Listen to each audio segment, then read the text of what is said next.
Hello, everybody. Now I see I only have 3 people today, which is not easier for me. So if you, I might as well just come down here and talk to you and get to know you and figure out what you're interested in terms of assessment, which is going to be my topic. So when I actually use that, it'll come up better. But my name is Bill Wilson, also known as Pila, and I see you. I'm Barbara Lee. Hello. Thank you for meeting. Are you a school teacher or I'm an interpreter. interpreter? Okay. So I have something I could maybe talk about that's kind of related to what you do. So you interpret like in the courts and things like that? I interpret for, it's like social service, healthy families, Oh, okay. and two ways. So when the family comes in to get the health needs, then they get assistance from you in talking to the doctor or We're to. a group. We're more of a group Oh, setting, group counseling. okay. All right. Well, I can talk a little bit about interpreting. And I remember your last name was Leonard, and do you have a sister named Beth? No, Okay. Do you know who I'm talking about? I do know who you're talking about. Okay. I'm at Alexander. Oh, that's the. Yeah. Okay. And I'm the education manager for Canada Chiefs Conference. Uh-huh. 47 tribes throughout like the interior of Alaska. Mm-hmm. And I'm interested in setting up immersion programs. Okay.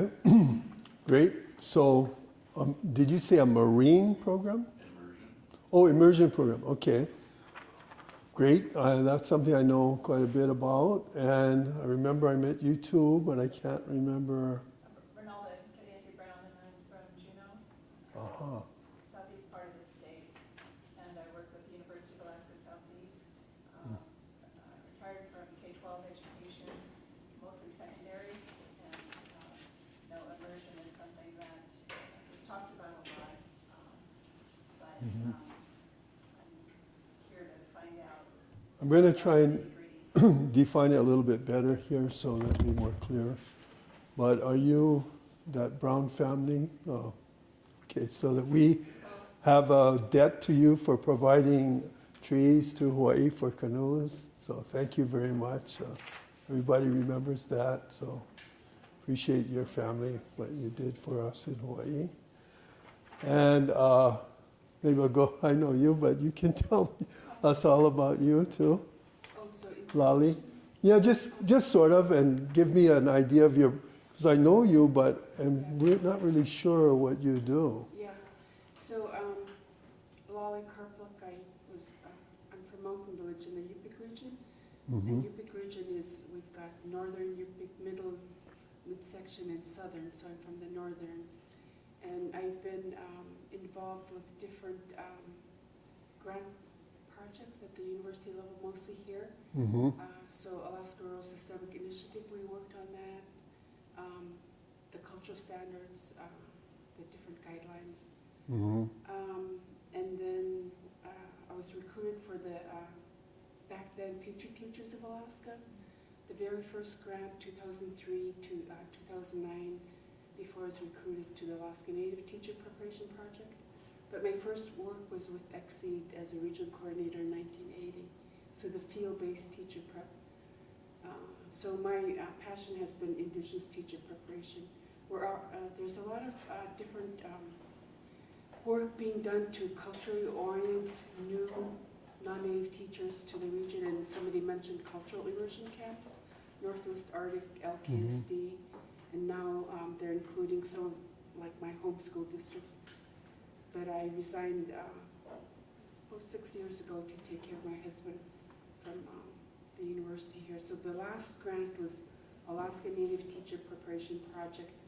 It was from Office of Indian Ed, and we supported, there was financial support for Alaska Native student teachers, interns, in their last year of their pre-service program, and we had to design and developed 3 different components: cultural mentoring, Indigenous Education Institute, and the first year for induction services.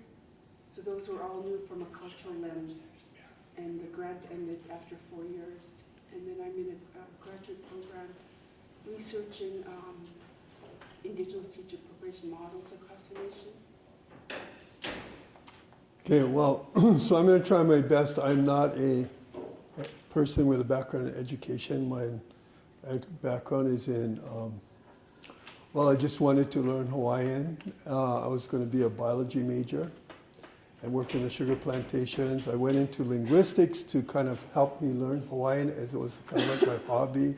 And I ended up marrying my wife, who is native Hawaiian, who was also trying to learn Hawaiian as a second language, and it became our goal to raise our children speaking Hawaiian. So that's my background. I didn't get to ask you about yourself, since you were somebody else here. I'm from Chalkitsik, it's about 150 miles northeast up here. I work for the Chalkitsik Village Council, and I'm a rural development major here at the university. At first I was going, last fall I was going, I really don't want to go back to school, but my niece was going to teaching. But I thought, oh, too old, why bother? But yeah, I'm back doing that, and I'm just involved with a lot of Native issues, anything that has to do with tribes. Okay, and now we have 2 other people back there that I haven't met yet. So could you maybe tell me and tell us who you are, so we kind of know, and what your interest is in? Mildred Allen, archivist for Southeast Shop. My name is Mildred Allen, I'm from archivist. And I work many years with Caroline up in archivist as teacher's aide, bilingual instructor, and person. Right now, I'm just transcribing elder stories up here at UA.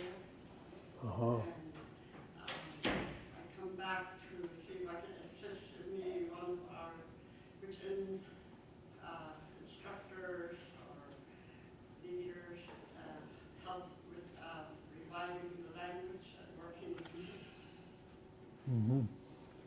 Okay, so Gwich'in and I'm Caroline Crick from Earth Village. I'm a retired teacher, and I'm very interested in the immersion program because I taught that 1 year or 2 years. There's a lot of challenges. yeah.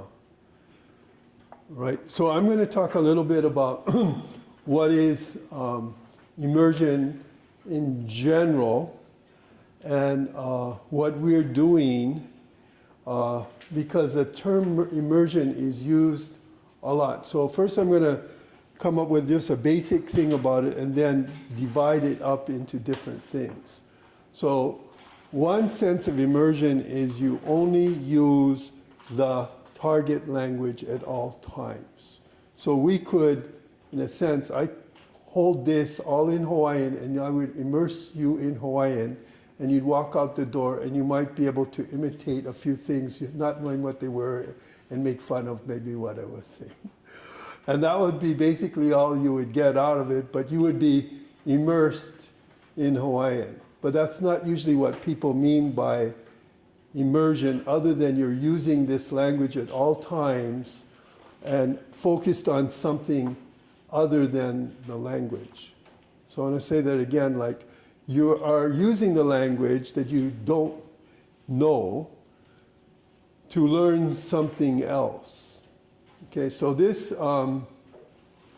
idea in its modern form came out of Canada for schooling for children. So they go to school to learn. In Canada, they have 2 official languages. Maybe I should make this more clear.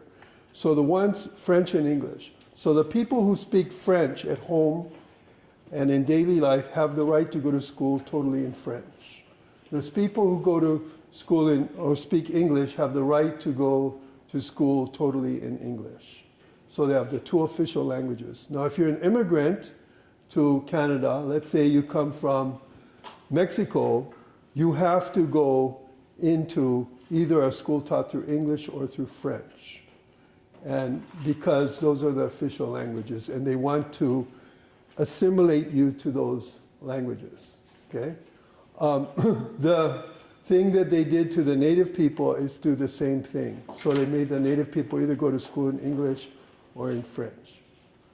Okay, now, actually the French were kind of subjugated, like not as, nowhere near as bad as the native people, but they were sort of subjugated, and they came up with this kind of French movement that allowed French to be used more in Canada, including in government. So in order to get a job in government in Canada, and I'm telling you this as somebody not from Canada, you get hired if you know both French and English. Okay? So, who were the people that could speak both languages? The ones who were smaller.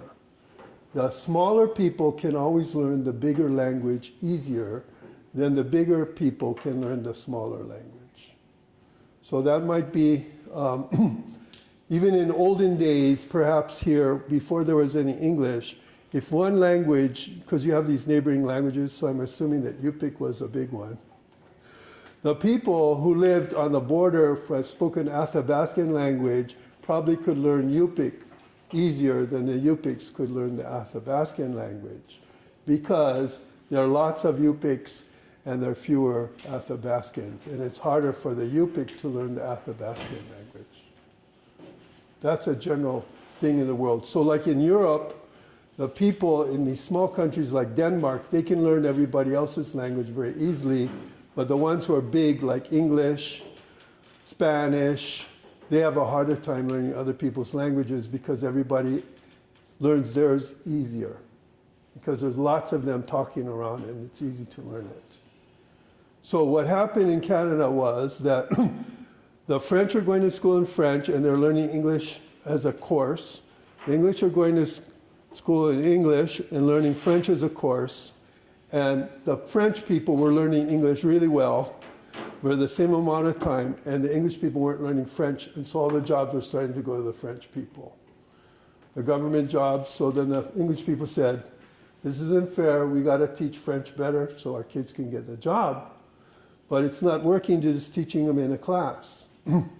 So they started what they call French immersion, where it's an English school, the principal speaks English, the janitors speak English, the librarians speak English, the parent meetings are all in English, not like the French school where the principal speaks French, the everybody's speaking French. No, this is an English school, but the classroom, especially in the lower grades, was conducted in French. So the teacher, the kindergarten teacher would come in and teach the regular curriculum that is taught in the English schools, but through French. And this way, the children would learn French better, but they didn't want them to turn into French. They wanted them to remain what they call Anglophones or English people.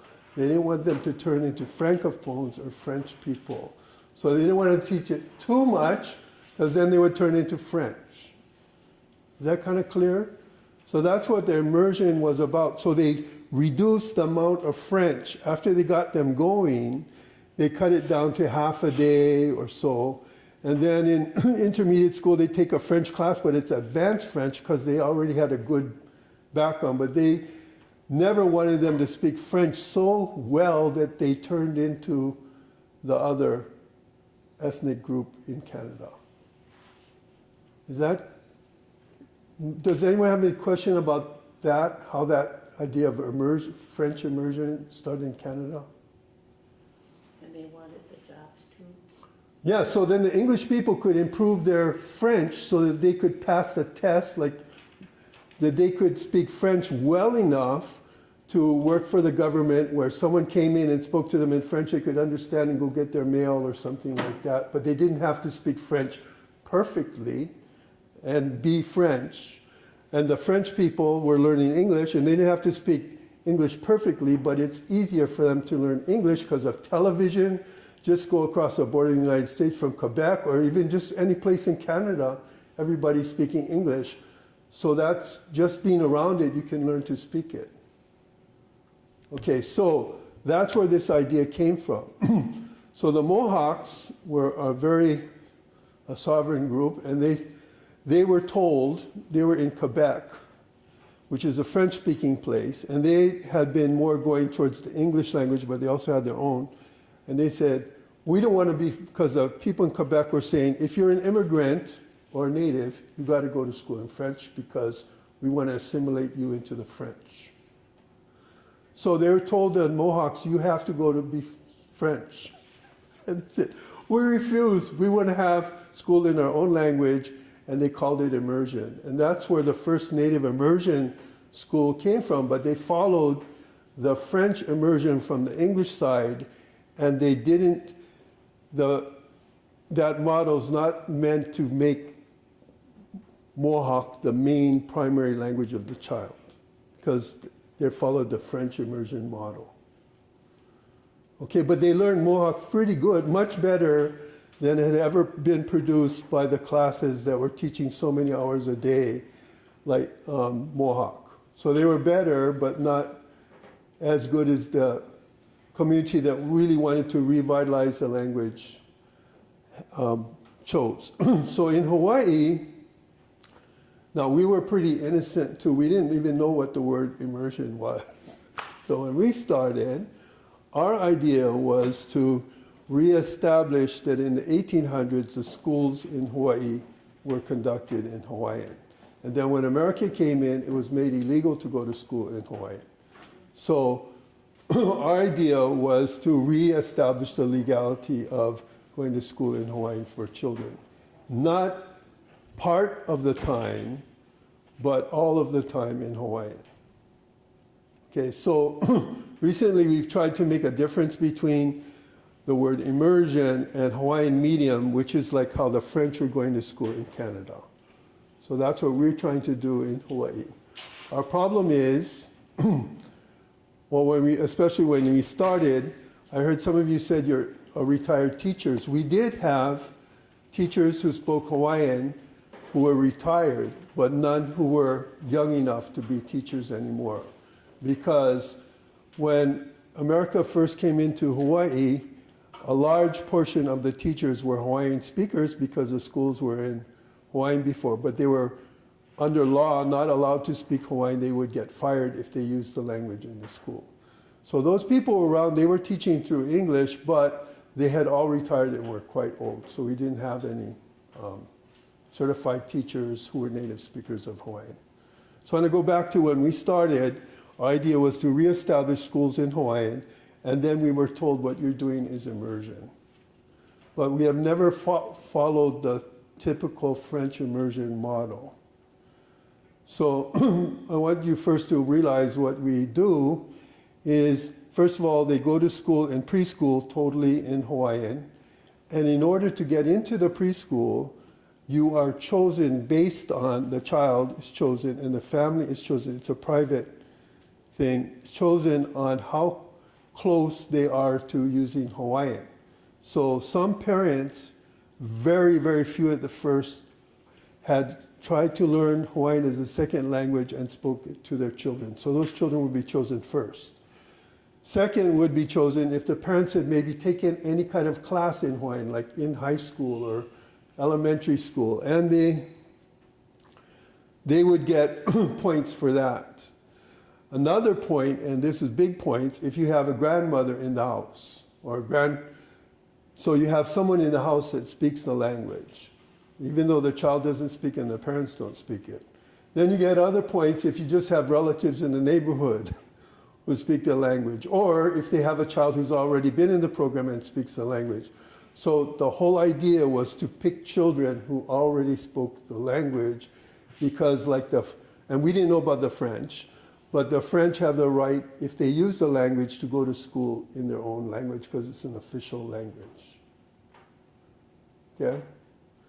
So this is what we're seeking to do, and Hawaiian was on the books an official language. So we argued that, well, if Hawaiian is an official language and English is an official language, like in Canada, that we have the right to go to school in the official language. Okay, so that is what our schools in Hawaii came out of. But then we also had the pressure of experts who said, this is how you really do immersion, and we're pushing us more towards the French immersion model, but some were being more strong in the idea of going to school all in Hawaii. So I represent the more radical end of the line, where we have a school we have a preschool, so are all totally in Hawaiian, and we have a total school site.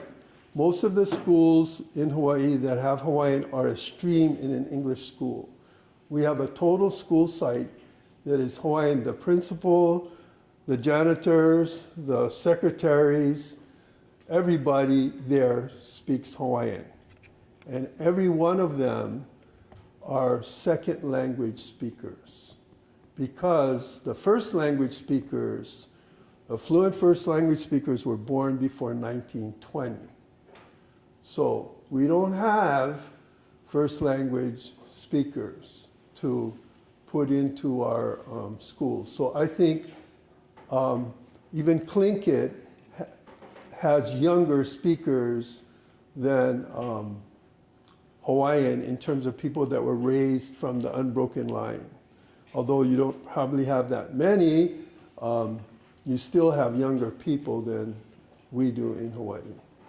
So all of our language movement came out of second language speakers, and a little bit of, well, we had the older people who helped us with our preschool. This is back in the 1980s.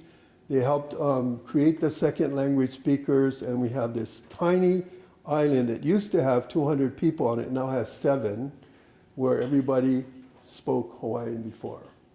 And that community also helped us, but they're highly isolated. And then when they moved off the island, they went through a lot of socioeconomic stresses.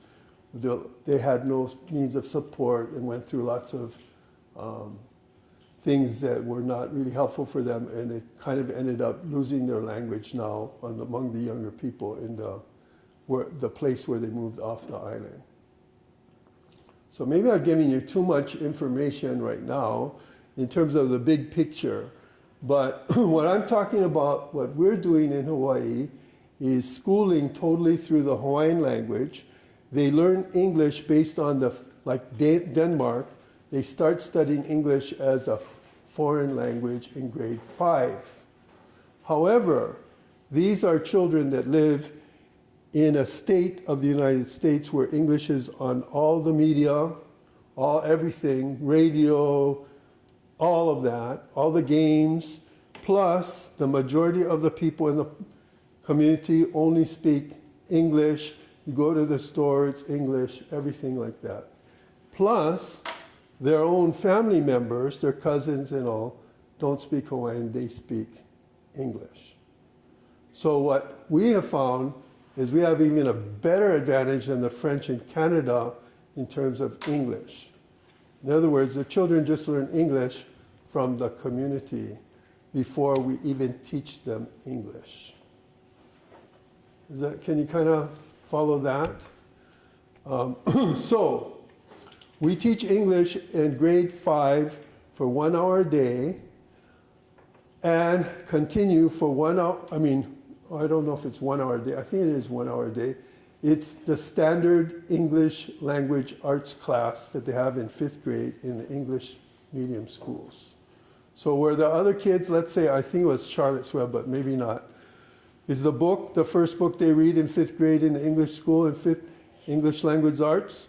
In our Hawaiian medium school, they start reading the very same book in English in 5th grade, never having studied English at all in their whole school life, but they go right into reading the same book. So that might seem a little strange. So I will show something about that. And then they take 1 hour a day. They take an English language arts class all the way through to grade 12. That's the only course that they have in English. But, and this is like Europe, but first of all, they can already speak English, they can already read English, and so for their history class, if we don't have a book written in Hawaiian in high school for history, they use the English book for their history class. But all discussion in class, all their papers that they write, all their presentations are in Hawaiian, but they use the English language book for their history.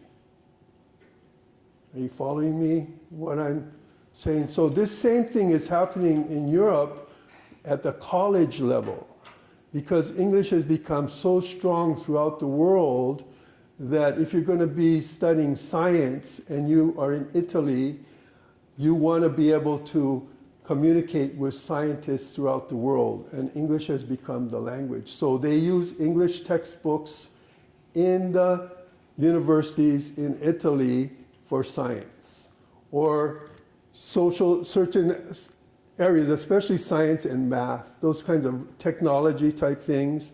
For, of course, Italian literature, they're going to do Italian. They might do lots of other things, but they have many courses through English. And this way, different European countries can go to their own universities, since they're all studying English now in those countries. But they only start like 5th grade, 1 hour a day, and their kids access popular American music, etc.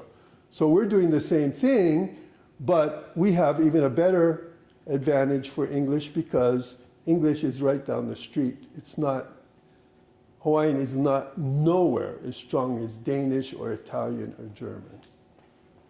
Okay, do you see the big picture that I have? So now I'm going to maybe show you some things. The question is, how do we assess children? So, first of all, I think I'll tell you about reading. Okay, so we teach reading through Hawaiian. Children who are learning to read through Hawaiian have a huge advantage over children who are learning to read English. English is the hardest European language to learn to read in, because it has all these irregularly spelled words. It has 34 sounds and 26 letters. So like if you look at like the Tlingit, you got this set of letters and sound, and I think it's like 50 something, I forget how many. It's a large number, but each one of them you have a single symbol for a single sound, and each sound has its own symbol.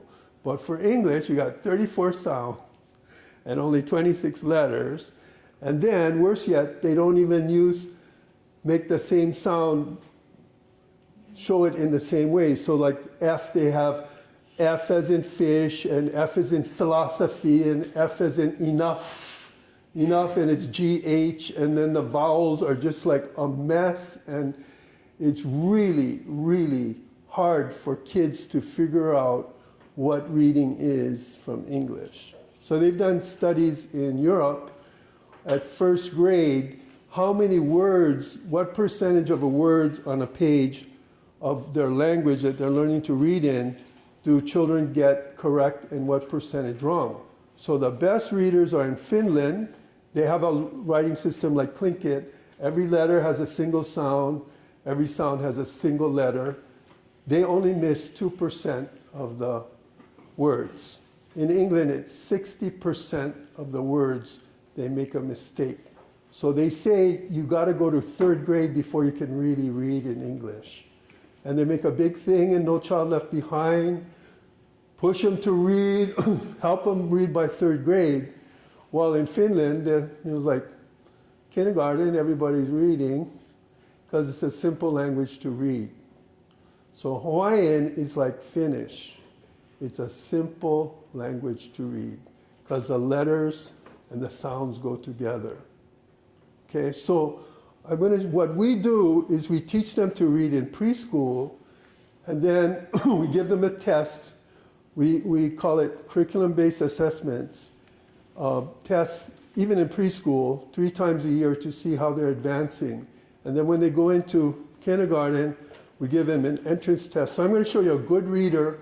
I have someplace in here some other ones, but I didn't think I was going to talk about this. But I'm going to show you a pretty good reader. It's his very first month of kindergarten, and he's reading in Hawaiian. Now, this is not the state test. The state did not care if they could read or write Hawaiian or speak Hawaiian. This is all our going against the government.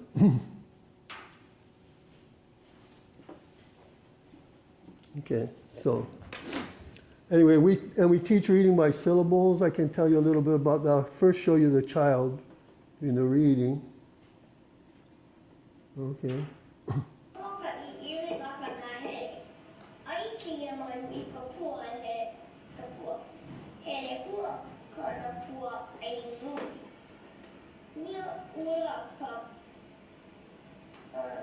He's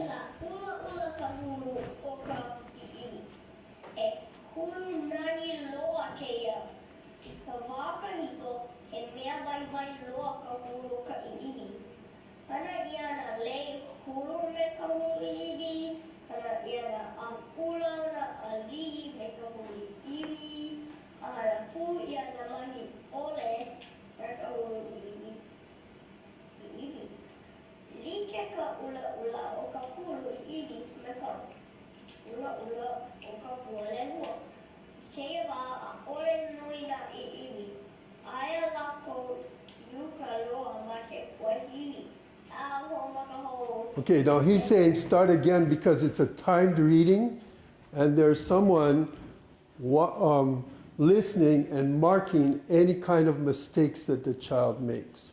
So like what I told you about in Europe, where in Finland they're reading a paragraph or something and then they mark.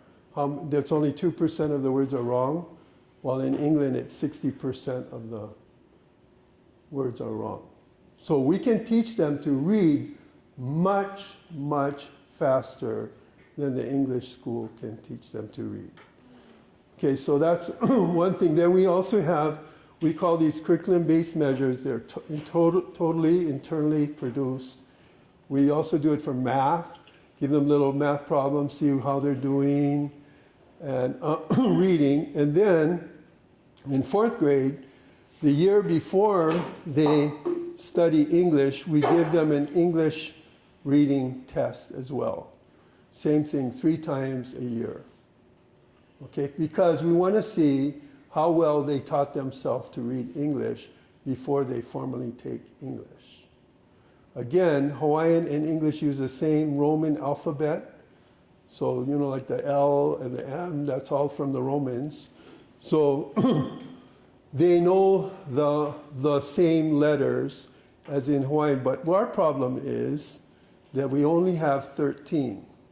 So you don't have to worry too much about, there might be 1 or 2 letters from your languages that are not in English, but for us, we don't have that.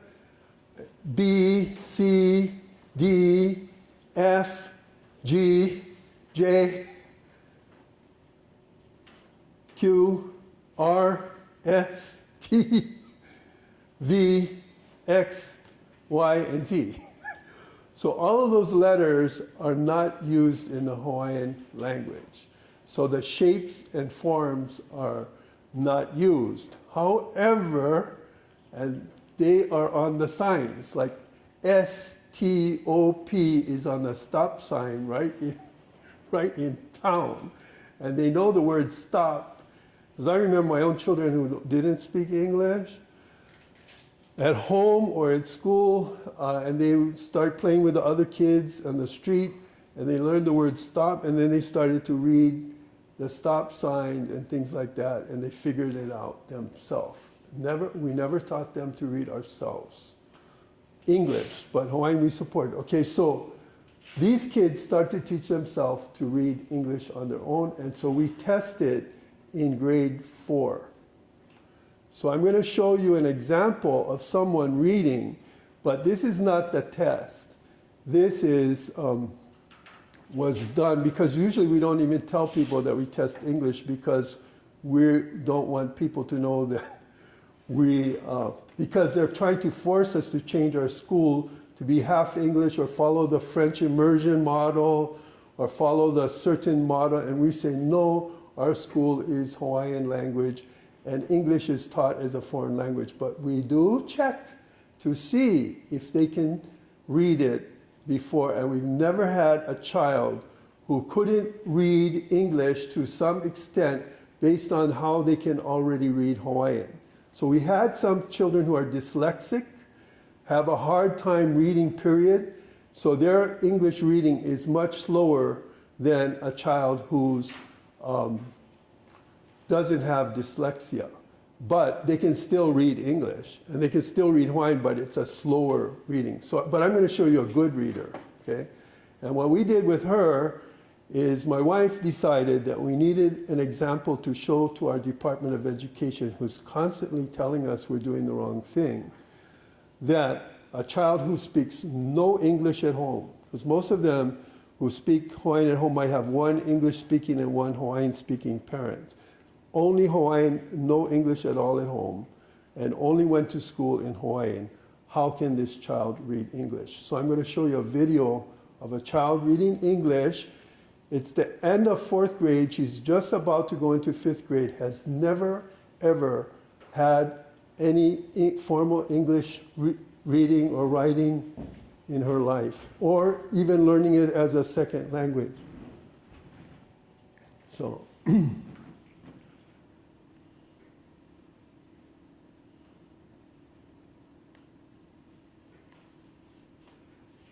okay, so she's a graduate of the Punana Leo, which is a language nest, and she's finished at grade 4, which is, she never had any English because all the way through grade 4, we teach Japanese in grade 1, 2, 3, and 4, but not English.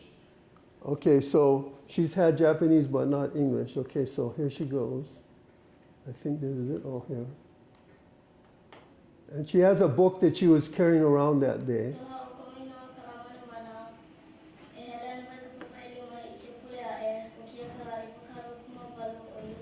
She's just telling the date and who she is. The beginning of the end of the book. Slowly the door opened again, and out there came a figure as tall as and straight as the girls, but not so slender. It carried no light, but light seemed to come from it. As it came near, Lucy saw that it was like an old human. His silver beard came down to his bare feet in front, and his silver hair hung down to his heels behind, and his robe appeared to be made from the leaves of silver sheep. He looked so mild and brave that once more all the travelers rose to their feet and stood in silence. But the old man came on without speaking to the travelers and stood on the other side of them, of the table opposite to his daughter. Then both of them held up their arms before them and turned to face the east. In that position, they began to sing. I wish I could write down the song, but no one who was present could remember it. Lucy said afterward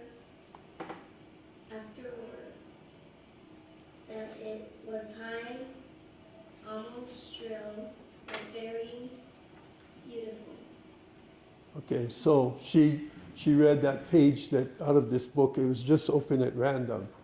So she can read. Maybe she's not the most perfect reader, but that's pretty good for a 4th grader in an English school in Hawaii. So this is the kind of thing that we're having happen. And so we continue all the way to grade 12, where they only take English as a course, and we have had 100% high school graduation since 1999, when we had our first group of students. There's 70% free and reduced lunch, which is like children who come from more lower socioeconomic backgrounds, because the tendency is that people identify with the Hawaiian language tend to come from the more lower socioeconomic, and the ones who are higher, Native Hawaiians, seek to go to a private school for Native Hawaiians. So we even get slightly lower socioeconomic than the regular public schools. And then we've had 87% go on to college. And it's English language colleges, and they're able to perform like the rest of the kids. So English is not our biggest challenge. Our biggest challenge is to bring their Hawaiian up to as high as a standard as we can. So we give these curriculum-based measures from preschool in Hawaiian reading, in math, in Hawaiian math, and then we start with our English curriculum-based measure in grade 4, and then we continue to do this through, I think it is to grade 7 or 8. And then we give them the PSAT. Are you familiar with that? I think that's in 8th grade.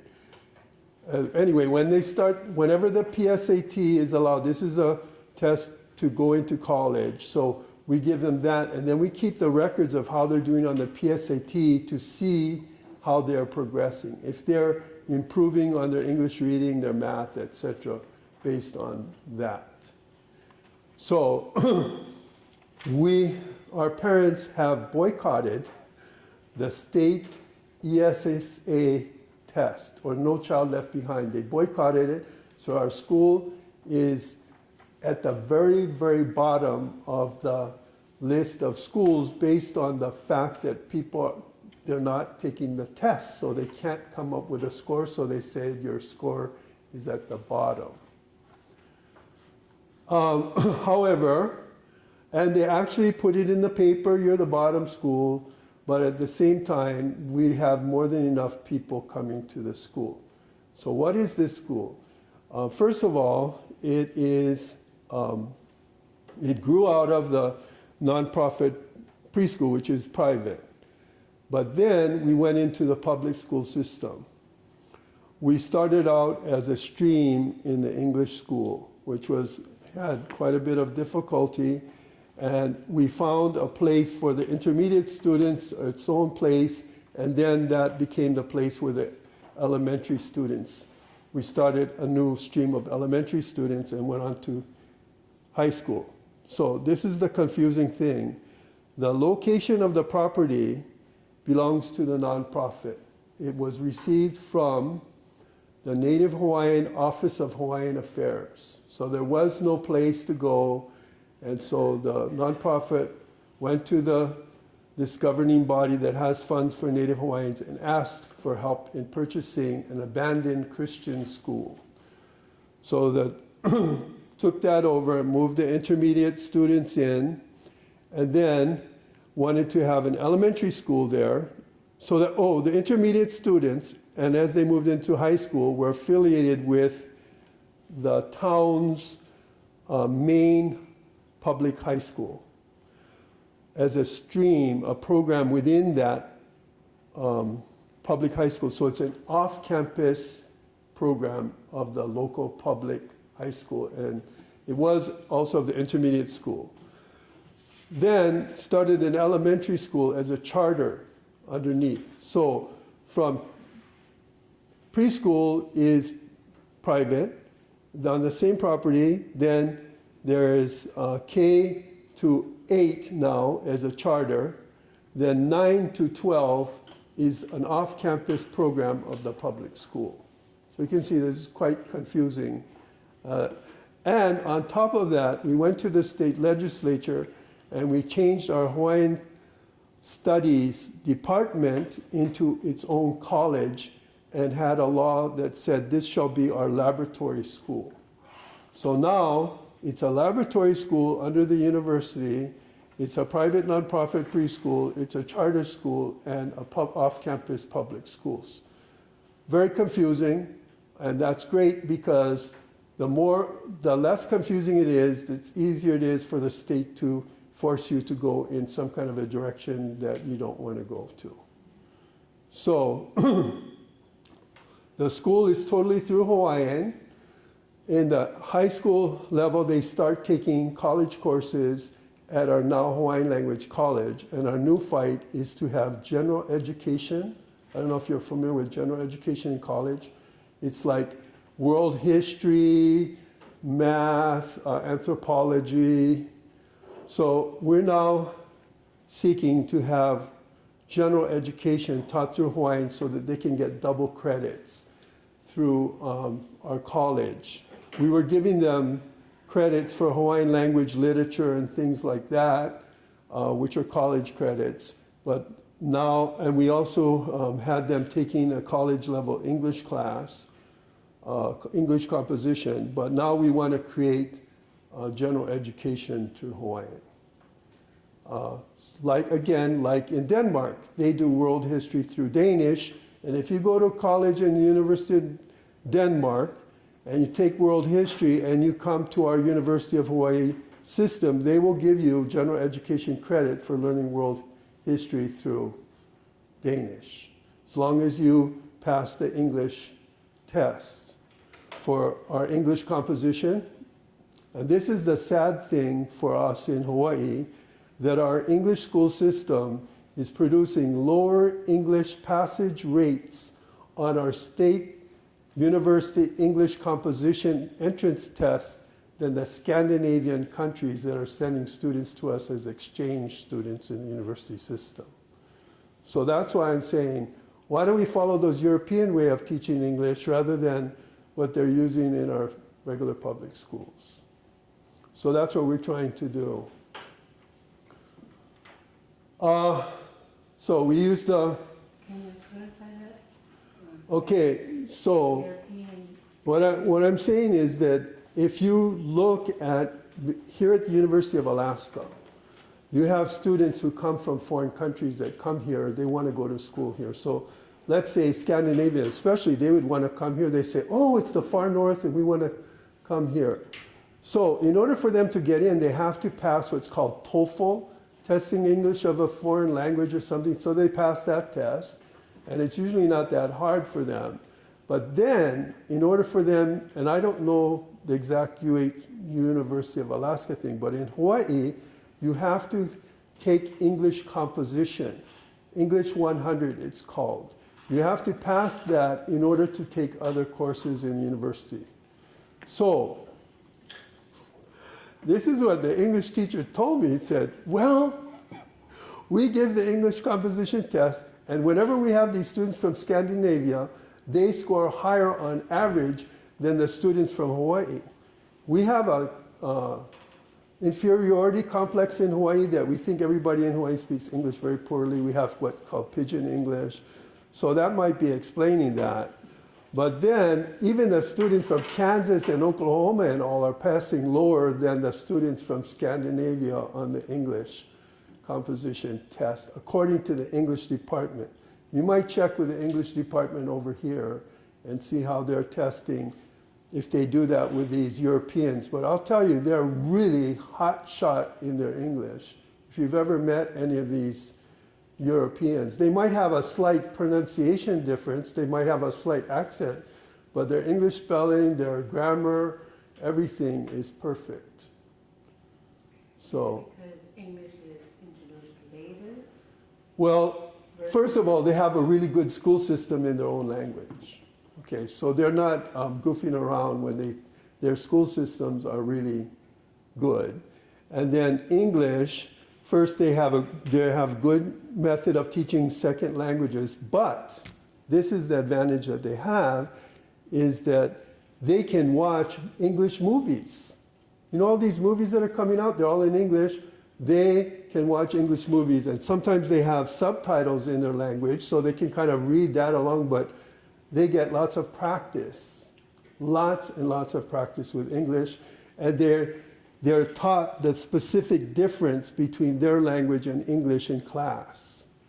You know, how it's there is a book, there are books, not there's books. They're taught all those little rules and things to say it exactly correctly.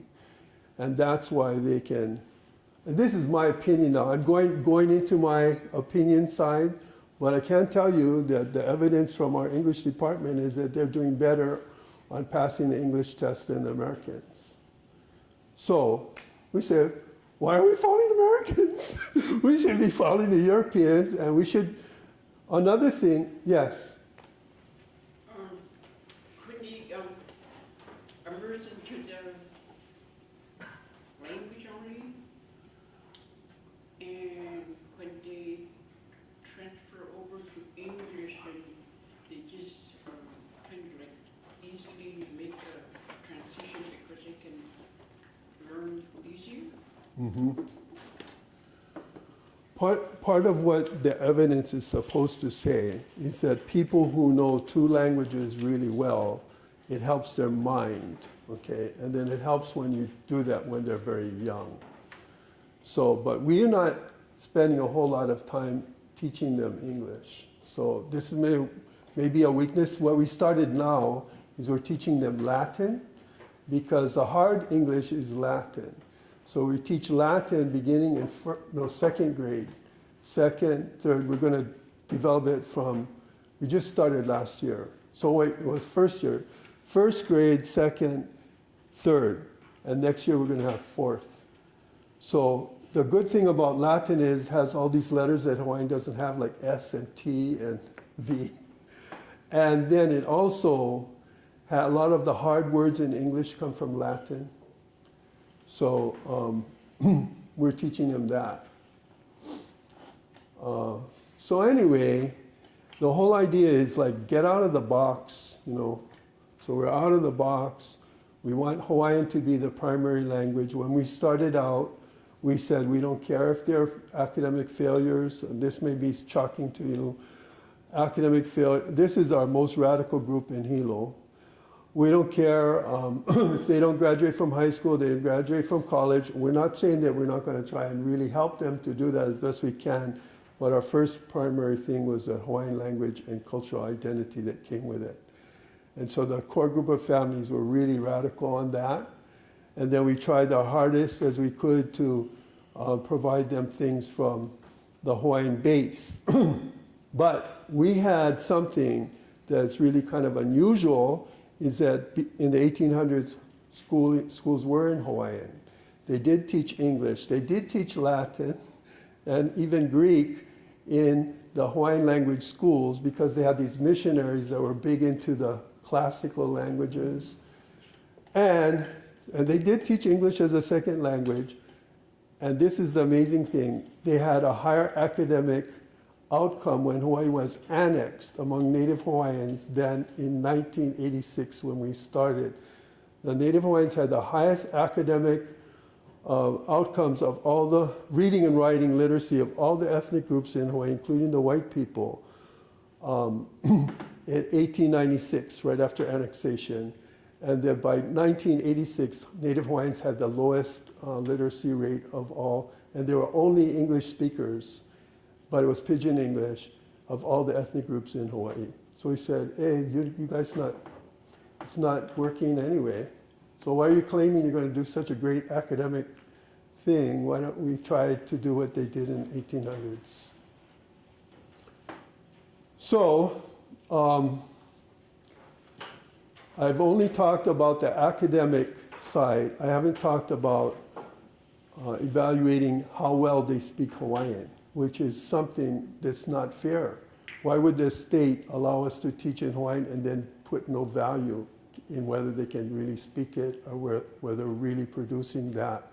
And that relates to your work as an interpreter or translator, because an interpreter has to be able to speak the language at a very, very high level and go between the two languages really high. So we want our kids to speak really well, but you can't have kids speaking very well if you don't have teachers who speak the language very well. So at the university level, we have a comprehensive examination that all the people who are learning Hawaiian have to take in order to get a BA and then go on to teacher training. So it has this thing called ACTFL. Have you heard of the ACTFL, the oral proficiency? So they have to pass. And I was hearing the Mohawks, they say they're passing much higher, and I'm wondering. But anyway, this is something that we have to figure out what actually it means. But what we interpret is intermediate high. That's our very lowest that you can pass. You have to be able to talk about all kinds of things and be emotional and all. You also have to translate an English newspaper article into Hawaiian using Hawaiian idioms. You have to get an old Hawaiian newspaper article, because we had newspapers in the 1800s, and rewrite it in modern writing, because we have now the glottals and the long vowels. Then you have to you write an essay on a topic provided by the testers and express yourself in Hawaiian. Then you have to listen to a tape of an elder talking about a cultural topic that is not necessarily something very easy, such as Hawaiian medicine and how you pick it and which leaves are, and there's certain, which hand you use and all of that. And then you have to answer questions in Hawaiian about in writing about what was on that tape. So we really want them to be the teachers be highly fluent. Then for the students, we give them the ACTFL oral test 3 times a year to see how they're moving through their Hawaiian, how fluent it is. For the little kids, we don't give any oral testing, but we watch them. If they're speaking Hawaiian in the playground and in the hallways and in the classroom among themselves, that's what we want. So that's how we judge it, based on where they're really using it as their peer group language. That's the biggest challenge in immersion, typical immersion programs, that children do not speak it among themselves. So we're having that at an intermediate level. I mean, up to the end of elementary. Intermediate high school, they start going into slang and English, and they want to be jazzy. And then we found that when they go to college, then they start using Hawaiian again with each other again, seeing that they lose their rebelliousness and want to come back. So those are basic ways that we measure whether they're speaking it, and we're trying to bring them higher and higher. So anyway, maybe I've spent too much time on this, but I'd be happy to talk to someone afterwards or answer any questions that someone might have about what we're really doing. When she read in English without any prior instruction, None. That means a second language is easy to learn once you have learned. Once you can read one language, you can read another. So, for instance, the students who are studying Inupiaq or Tlingit or Gwich'in as a second language who can already read English, once they just told these are the letters and these are the sounds, they should be able to read it. The problem that they're probably going to have is to produce those sounds, but they can maybe even read it better than they can pronounce it. So then nobody, just like that, they can read it because it's the same writing system. So the same thing, like it's harder to read Japanese and Chinese. That's why we teach them Chinese and Japanese writing in our school. So they learn that too. How have the students done when they've gone on to college? How many? 87%. And then when they get into college, like how well do they do, et cetera? We don't have a study about what percentage have graduated, etc., but we've had a student graduate from Stanford. We had, this is a guy who went to school totally in Hawaii to grade 12. Loyola Marymount, Northern Arizona, of course our University of Hawaii system. We have a person who's a doctor. This is only a small group of students. Our first group was like 8 students who graduated. This year they're 15. So it's not a huge number.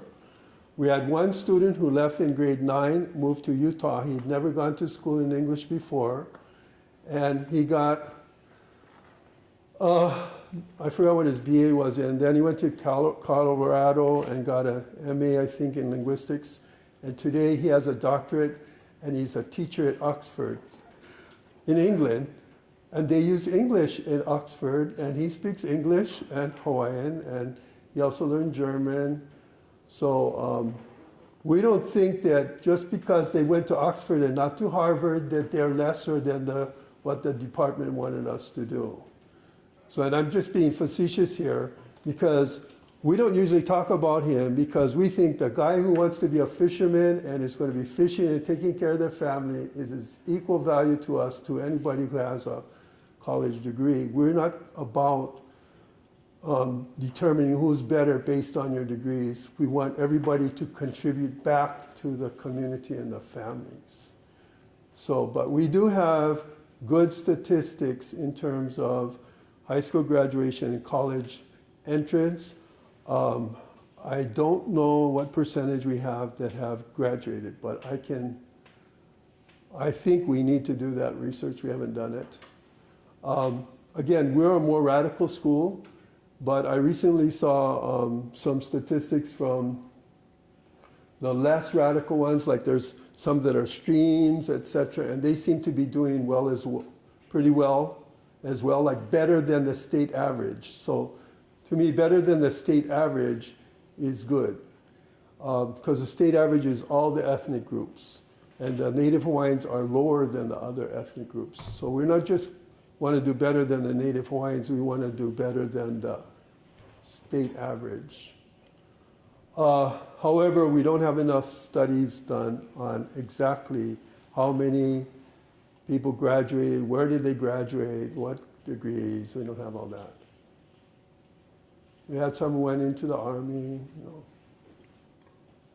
different things. Yeah. You know, in Bethel we have an immersion, you become immersion, and you started at 6th grade, Mm-hmm. and it hasn't moved higher than that. Yeah. How do you get it moving up higher than that? Well, we were all very political. Okay, so that's part of it. The hard part beyond grade 6 is finding teachers who can teach content, like especially high school courses through the language. And we were making our own books in Hawaiian and all for the elementary, but as I said, we're using English books as the textbooks in our intermediate and high school. We want to make some, like I'd love to make an American history book through Hawaiian and compare it to, because the teachers are supposed to be doing this. They teach American history, but they're supposed to do it from the context of Hawaiian history, Native Hawaiian history. So what battles were occurring between different chiefs is like a civil war. And then we have this war that was happening called the Civil War way over there in these other states. And they did that, was similar to this. Or they had something called slavery there. And in our ancient times, we had something of a class of people who were something like slaves, but they were a little bit different, and they had this certain thing that they happened to them. And when did they were freed from that situation in the history of Hawaii? So they're supposed to teach from that perspective, that the Hawaiian culture and language is the base, but they use these books in English. Yeah.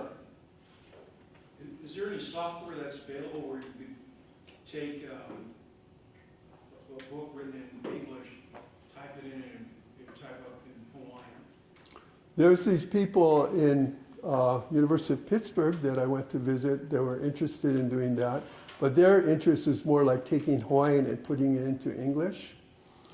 And there have been some attempts at doing that using these old Hawaiian documents that are written without the long vowels and short vowels. But one of the problems is there's so many misprints in those documents.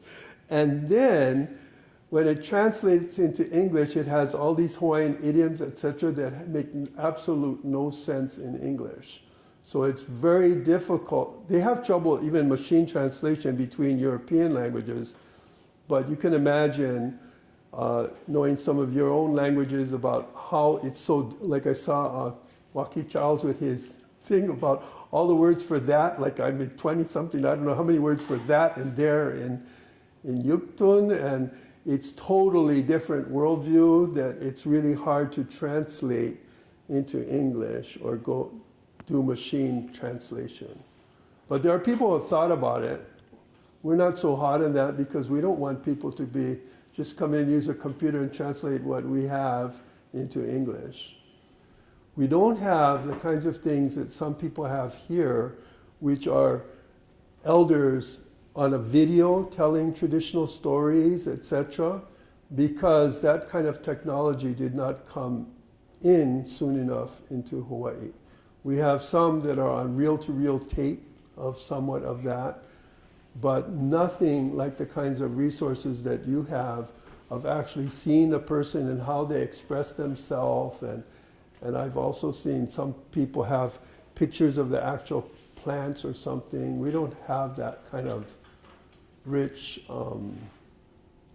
videotape type resources, but we have lots of old writings. So we use those stories for our language arts.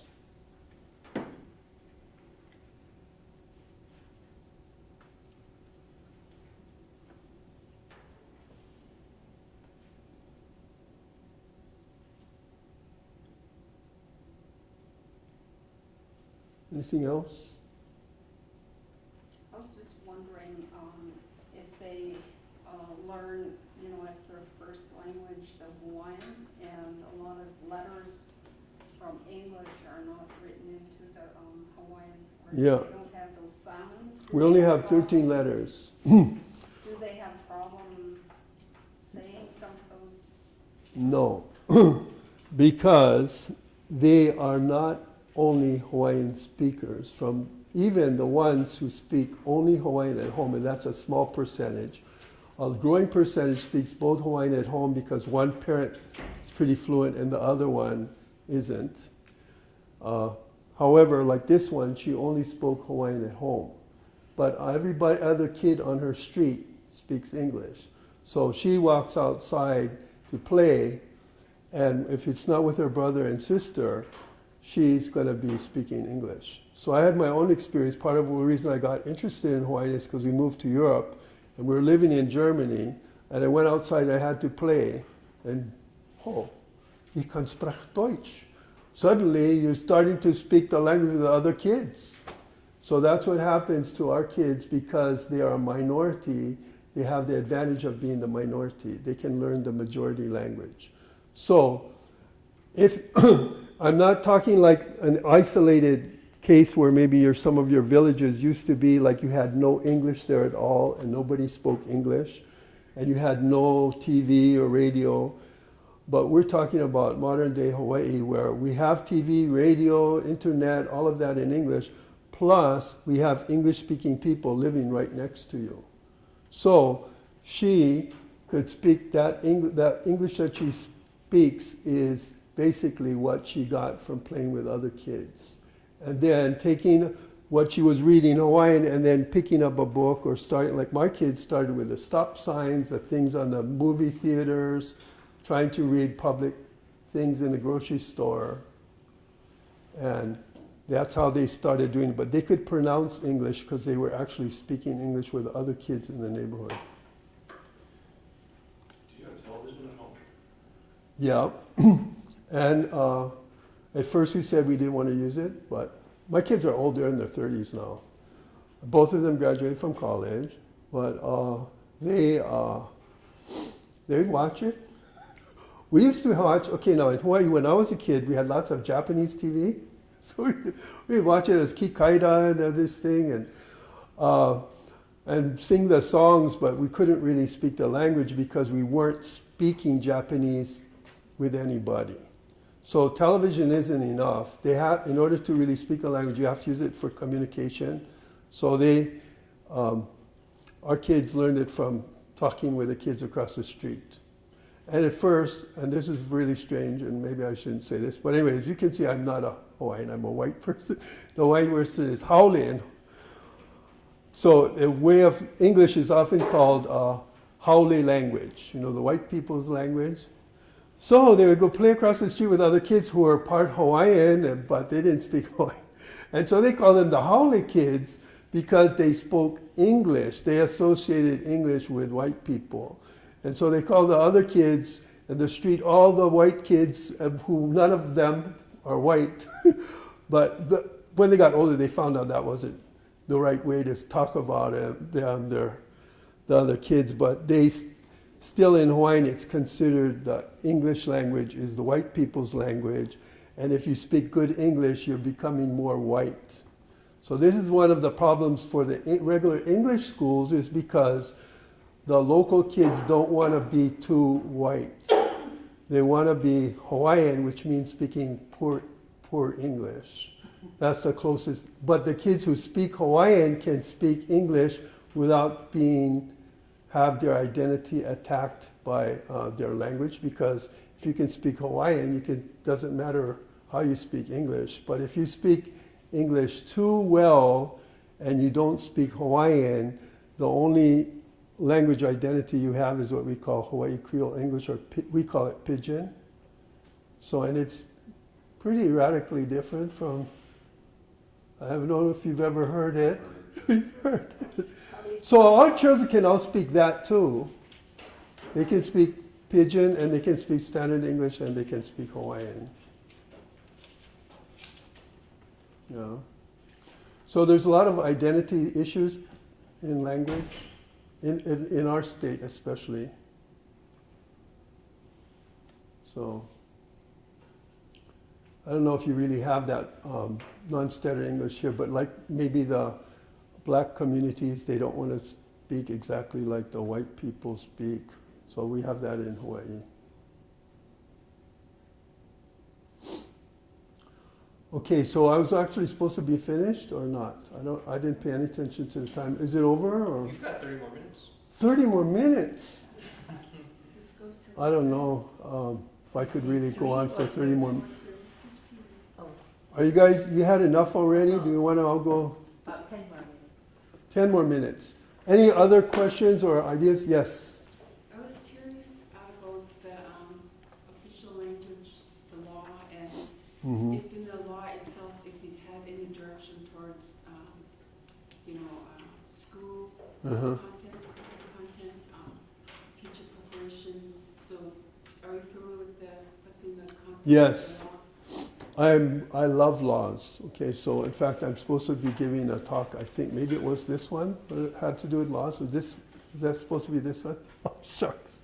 Okay, so we break the laws a lot and then change the laws. So Hawaiian is an official language of our state in our constitution from 1978, when we had, right after statehood, we had a constitutional convention. And that's when they put it in. And they also put in a provision that said that the Hawaiian language, culture, and history shall be taught in all public schools. In the Constitution. It's in the state constitution.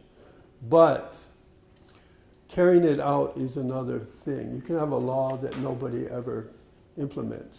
Now, in terms of our state language, they actually have something in there that was protecting them from having to do things like in Canada, which said Hawaiian shall be official and English and Hawaiian shall be official, except that Hawaiian shall only be required for state functions when provided by law. So technically you can use Hawaiian, but you're not required to do that. So right now we have a thing in the courts where a protester, a Native Hawaiian protester, who actually teaches Hawaiian at a community college, decided that he would not answer the judge in English, but only in Hawaiian. So the judge, and this has happened in other places, and they were fine with it, but in his case, the judge didn't like him, I think, and said, answer me in English, you understand me, that's your name, and he answered all in Hawaiian, so he held him in contempt, or, he's gonna, Well, it caused a huge uproar and everything, and so they quickly, they said, no, we take it back. But now there's this big push to allow Hawaiian to be used in the courts. So a lot of native Hawaiians want to speak Hawaiian in the court even though they speak English. The problem is they don't know Hawaiian. So that's going to be a problem, but the courts are trying to determine how they're going to certify translators. And so they're talking to us about our fluency test that I told you about as possibly used for translators for the courts. But there's this great desire to speak Hawaiian, but lots of people don't know it very well. And so it's kind of a strange situation where people want to, especially if they're very political, they want to be able to use Hawaiian even if they don't know it that well. But I didn't deal with your question about the schools. So it was actually illegal to use Hawaiian in the schools because we had another law from 1896 still on the books that closed all the schools that were taught through Hawaiian in the previous monarchical government and required that English be the sole medium of education.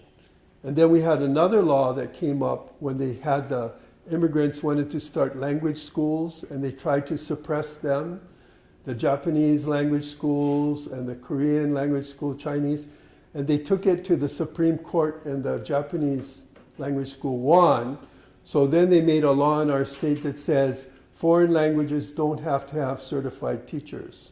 But they determined that because Hawaiian was not foreign, it could not have separate language schools taught by like the minister of the whatever. So all the foreign languages could be taught in their own private schools using uncertified people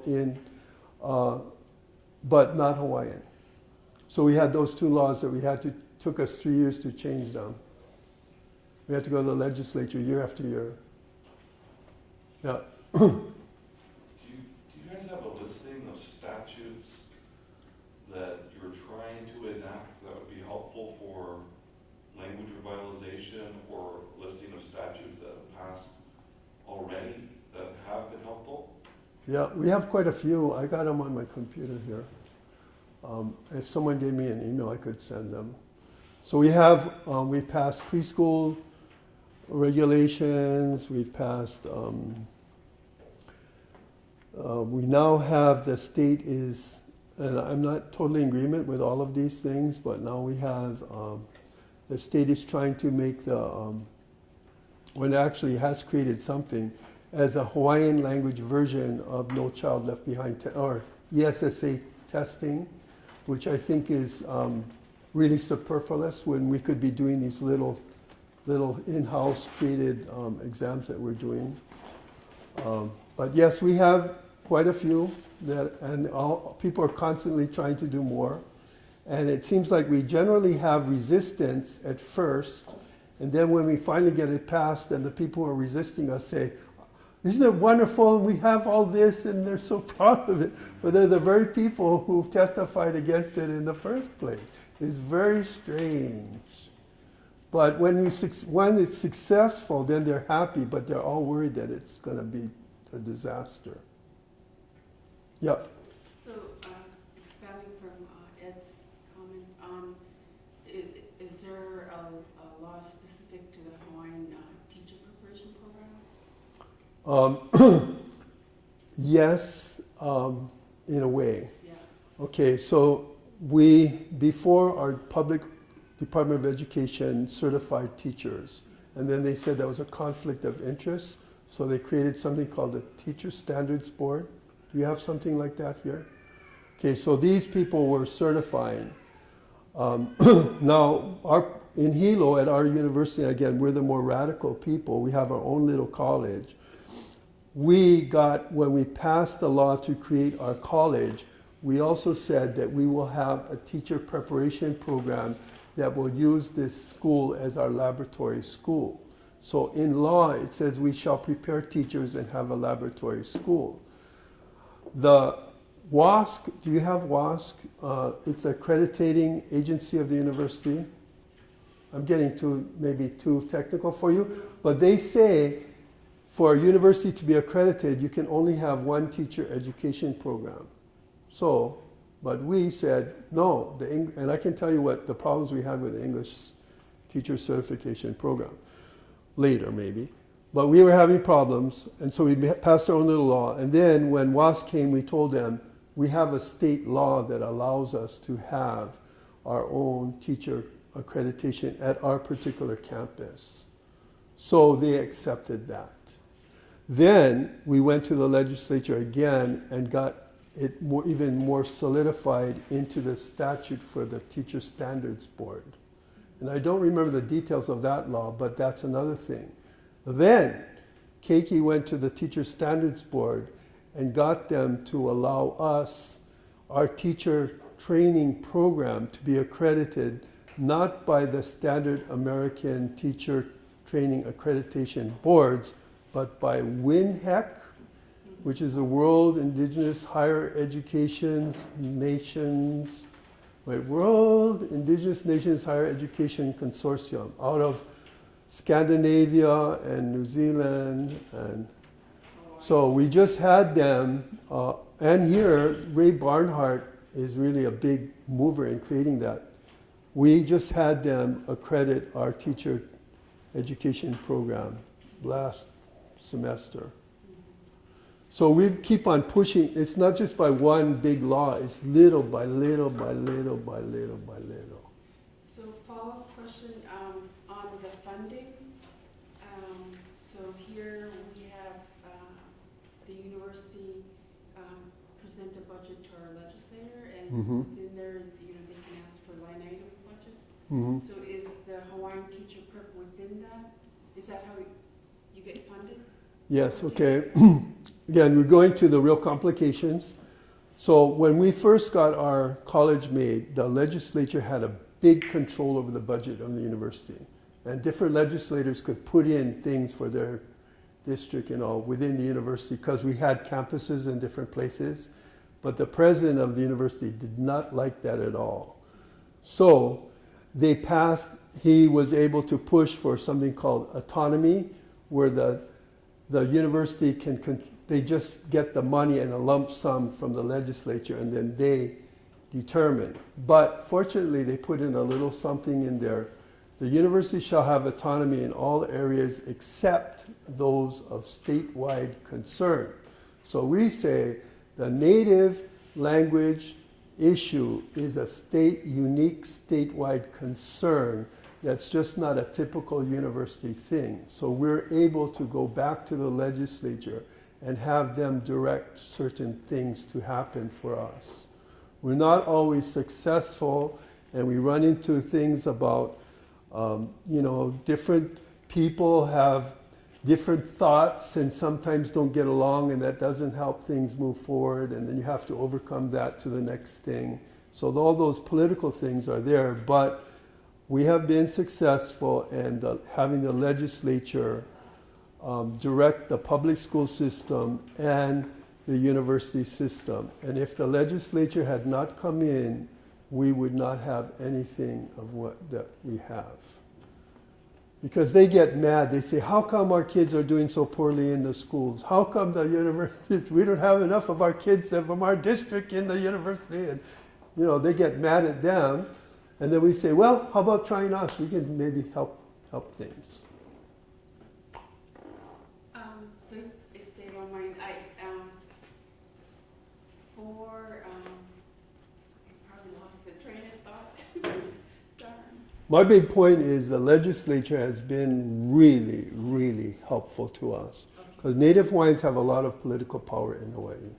So what's the partnership, or how do you work your relationship with, is it identified legislators?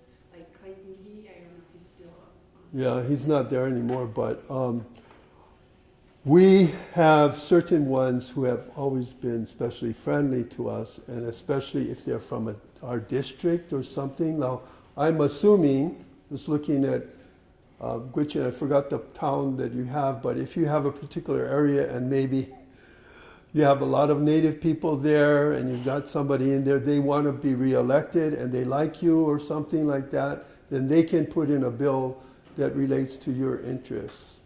And then they have their horse trading or whatever they do, but if they can get it passed for you, then you can move forward. When trying through the Department of Education or the university is going to be cut your throat several places. So I'm sorry, so does Keiki meet with the legislator or who meets Yes, with them? now this is another thing. As university employees, we're not supposed to go to the legislature as university employees, but we have human rights as individual citizens of the state. So she goes to the there and testifies on behalf of what we're doing, and our own president of the university will testify against what she's saying. And she says, I'm here not as a university employee, but as a mother and a whatever, and they know who she is. So she can do that, and there's kind of an understanding that this is just how it's been for a long time for us. It's not totally adversarial, like I hate your guts or something like that. It's just like, I have a right to speak about this, and this has been what we've had happen for a long time, and we've moved forward, and we believe that this is a priority, and it may be not the priority of the university or the Department of Education, but for us, in our particular area, it's very important to us. And thank you, legislator, for introducing this bill. And then I do have a last one. Okay. So the university here is required, the Board of Regents, to give a report to the legislator on their teacher plan. Yeah? Looking at graduates, number of graduates. Mm-hmm. So is the Hawaiian College of, are we? Yes, our graduates are counted in the bigger count of how many. We're part of the system, but we are a distinct, they may not even put them out as a separate number, but it's counted. But we count our own, we keep our own information. The same thing like I said about curriculum-based measures, we measure our own. We keep that. Now they may not trust, someone may not trust you, but you can say, I've done this. We have the SAT. We even bring in outside people from out of the state of Hawaii to look at what we're doing, to write up a report. So we try to evaluate ourselves so that we have some kind of thing. So it does seem very adversarial, but on the other hand, we also work cooperatively. But we just haven't, because our history grew out of not following the norm, we have always sort of pushed our own way. And particularly in Hilo, particularly, because then there are other programs that develop and stuff, and they follow more of the norm than we do. Goyon? Yeah. Do you have retired certified teachers that are fluent and literate in the language?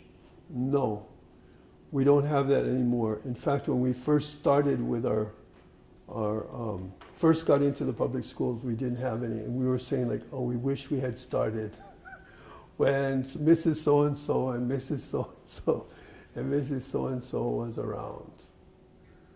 So, and there were quite a few Native Hawaiians who were certified teachers who were totally fluent in the language in earlier years, but we were too slow to be able to use that. So like your case, we would love to have somebody like you. We would have been like, oh. Yeah. Okay, so I think I'm at the end of the time. My problem is I'm a little bit of a kind of guy who doesn't follow the rules, so I don't pay attention to the watch or where my room was or what I was supposed to talk about. But I really have enjoyed this trip and meeting the people here because I see an excitement and interest that happened when we were first starting, and even a larger group of people. We were much smaller when we began and had much less of support from the mainstream. Like you have this Evan there, how lucky you are to have that. So just want to say, anything we can do to help you, you want to look at the laws, be happy to get those laws to you. Just got to get me your email and give me some time. Okay. I lost my phone. Your email right there. Oh, okay. All right. So class is dismissed. Okay.